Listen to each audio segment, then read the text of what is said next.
นี้ถึงแล้วสุดเขตแดนตอนนี้กำลังเดินทางไปที่วัดพระบาทเบิร์นป่ากำลังมาเขามาหน่อยนึงโอ้ดอกกระเล่างามขนาดเลยพ่อสวยงามสวยงามสวยงามนี่เทศกาลสงกรานต์สงกรานต์บรรยากาศสวยงามทางไปนมัสการรอยพระพุทธบาทนี่เขาตกแต่งสถานที่เย็นเย็นเอายานี่กำลังเลี้ยวขวาไปสู่วัดมีได้โยยืดโยคนละเลนเขาประดับประดาตกแต่งสวยงามเลยตอนนี้เวลาเอากับงานวันที่มื้ออื่นนี่แหละงานนมัสการพระบาทเบิร์นป่าโอ้สวยงามสวยงามจะชิบอกล้วนดอกไผ่ดอกมันอยู่บนทางลงนะแต่ว่าเขายางรอไปก็ได้แต่ว่าเขาบ่อยากนั่งกันยางไปนี่แหละน้ำเนี่ยมันละงามเลยพูฝนตกนี่พูดแล้วไปวางพุ่นเลยนะไปมันมีพญานาคจอดได้อยู่มีจอดไปรถมีตำรวจเท่าไหร่มื้อนี้มีไฟแล้วมันค่ำแล้ว5 โมงแล้วโอ้ตกแต่งสถานที่สวยงามพูดไปอีกมันมีพญานาคอยู่ดอกทางลงนะทางลงอยู่พูดแมนเดี๋ยวท่านนั้นเงาะเห็นพญานาคคนนะเนี่ยพญานาคแล้วก็มีทางลงไปเลยวันนี้ทางลงไปเลยหาที่จอดเลยนี่ก็เป็นที่นะเดี๋ยวทางลงไปหาซุปทางไหนล่ะแอบนี่ก็ได้ติมันมีรถไฟมาเดี๋ยวนะเป็นรถเท่าอะไรสวยงามถึงเลยเด้อเนี่ยพูดอยู่กลางน้ำโขงประมาณ100 เมตรไหนลงไปถึงแล้วเขากำลังเตรียมงานเตรียมการที่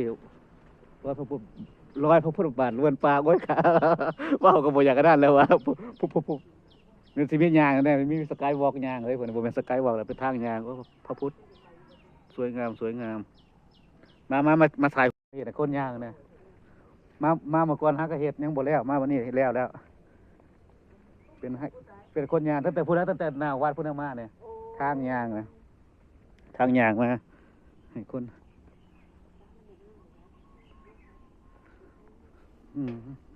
100 วัน 1,000 ปีนี่น่าสิได้มาเนาะ100 วัน 1,000 ปีน่าสิได้มาวะเป็นยังได้ข่อยถ่ายก่อนถ่ายว่าได้4 คนเลยได้4 คนเลยได้บ่ตื่นโอ้ผ้าเหลื่อมผ้าห้องมาเลยมาเที่ยวดูพระบาทเบิร์นป่าน้ำฝนก็ตกมื้อนี้ฝนตกอากาศดีเย็นสบาย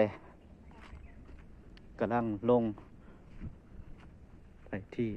โอ้ภูเขางามขนาดเลยภูเขาโยเข้าลงบันได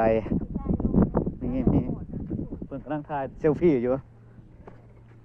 เซลฟี่เพิ่นโอ้น้ำอยู่นี่คือไรเมื่อเหนือวะน้ำมันนี่คือปวดไรเมื่อเหนือเย็นอึ๊บโอ้เห็นว่ายังดีแล้วมันนะแน่นนะ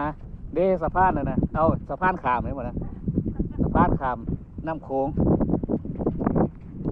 สะพานข้ามโขงซูมก่อนโอ้แน่นนะแท้กับซ้ำก็ไปอันนั้นนะไปอันขึ้นภูทอกนะภูทอกกะขึ้นไปแล้วบ่ได้อันนั้นบ่ได้มีหยังแน่นนะเขาเห็นก็ได้คิว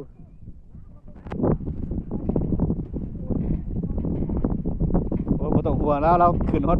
ยอดภูทอกแล้วจะขึ้นฮอดน้ำเย็น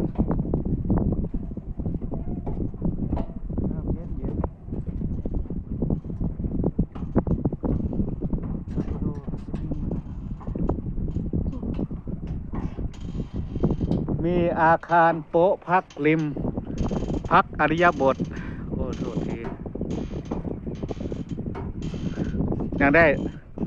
ข้างละไม่เกินอะไรนะ3 คนหมดหรือ7 คนหรือคือมีเหล็ก คือน้อยแท้เนี่ย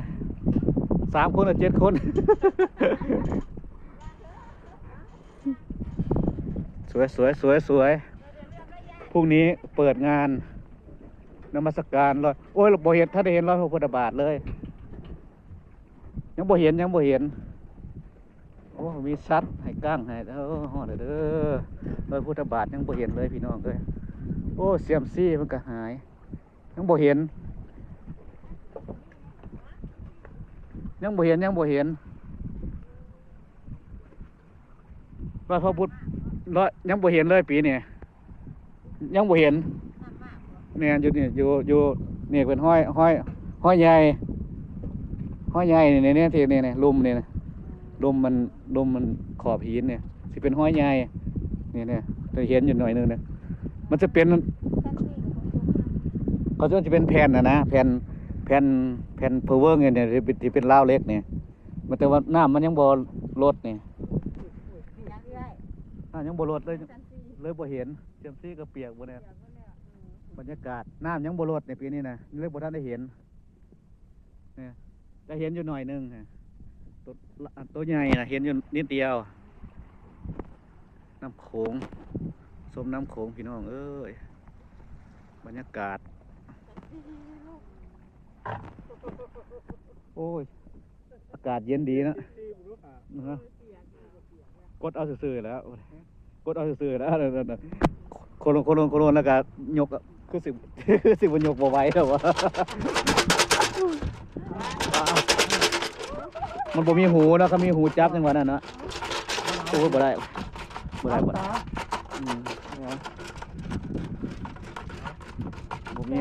่มีอันบ่มีอันปอนเงินเนาะเขาบ่ได้อันธนาลงมาเขาเก็บแล้วเนี่ยเก็บบ่เห็นน้ำเด้อน้ำมากเลยบ่เห็นนิดเดียวเป็นโขดหินญาติ